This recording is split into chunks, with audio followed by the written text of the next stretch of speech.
All India news 24/7 में आपका स्वागत है। इस वक्त की बड़ी खबर देवरिया से आ रही है, जहां अधिवक्ताओं ने अपने दर्द को बयां किया। उन्होंने बताया कि राज्य सरकार और केंद्र सरकार द्वारा उन्हें कोई भी सुविधा नहीं दी जा रही है और न ही सहायता दी जा रही है। उन्हें किसी प्रकार की सहयोग नहीं की जा रही है। ऐसे में लॉकडाउन की स्थिति में अधिवक्ता अपनी आवाज मीडिया के जरिए सरकार के पास पहुँचाने के लिए अपनी आवाज उठाएंगे। देखिए हमारी खास।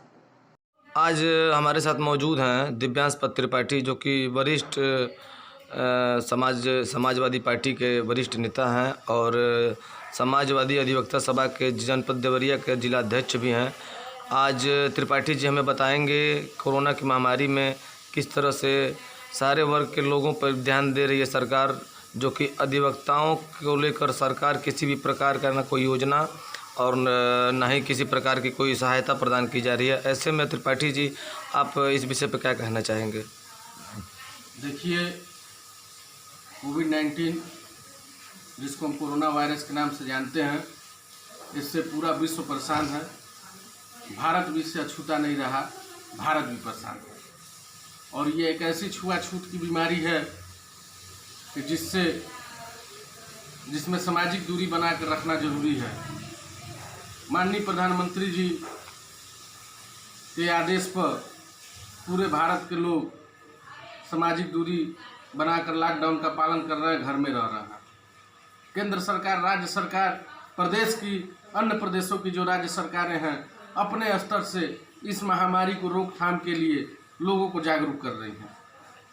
केंद्र सरकार और राज्य सरकार, जो उत्तर प्रदेश के राज्य सरकार माननीय योगी जी के नेतृत्व में चल रही है, उनके द्वारा तमाम वर्गों के लिए, तमाम तबकों के लिए कुछ न कुछ योजनाएं चल रही हैं। डेली आप टीवी में समाचार पत्र के माध्यम से अब देखते होंगे कि इतना करोड़ रुपया, इतना लाख रुपया बजट इस खाते में, उस खाते में चला गया।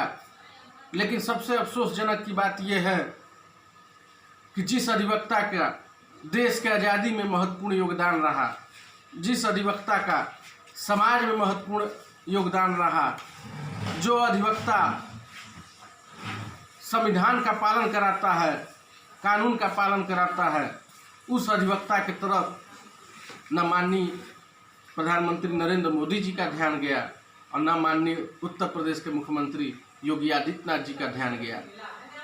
मेरा योगी आदित्यनाथ जी से निवेदन है कि कम से कम जो 40 करोड़ रुपया पूर्व मुख्यमंत्री अखिलेश यादव जी के द्वारा अधिवक्ता कल्याण समिति में दिया जाता था, आप उसको बंद कर दिए, उसी को आप चालू कर दिए रहते। जो अधिवक्ताओं का मृतक आश्रित वाला पैसा पड़ा हुआ है, आप उसी को दे दिए रहते।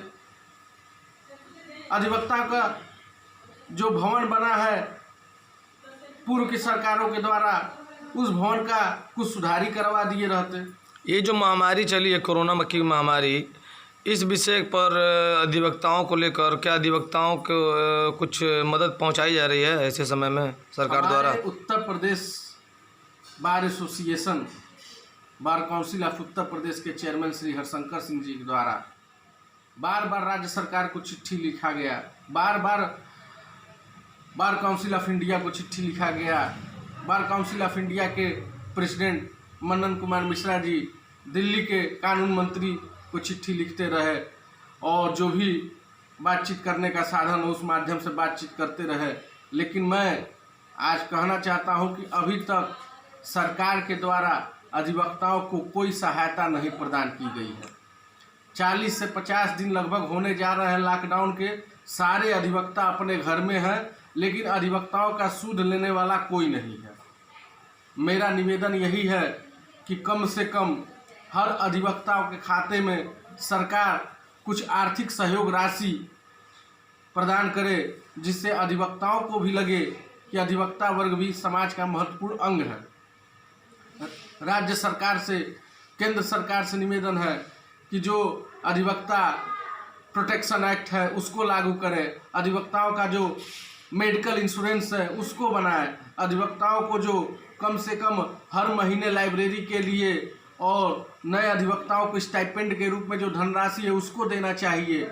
उत्तर प्रदेश के विधि मंत्री कहे थे कि 3 साल तक के अधिवक्ताओं को 5,000 रुपया मिले, लेकिन अभी तक किसी को 5,000 रुपया किसी 3 साल के नए अधिवक्ताओं को नहीं मिला है। आपका कहना है कि साफ तौर पे प्रदेश या केंद्र की सरकारें अधिवक्ताओं पे कोई भी ध्यान नहीं दे रही है, न ही कोई सहायता प्रदान की जा रही कोई है। भी ध्यान नहीं दिया। धन्यवाद त्रिपाठी जी।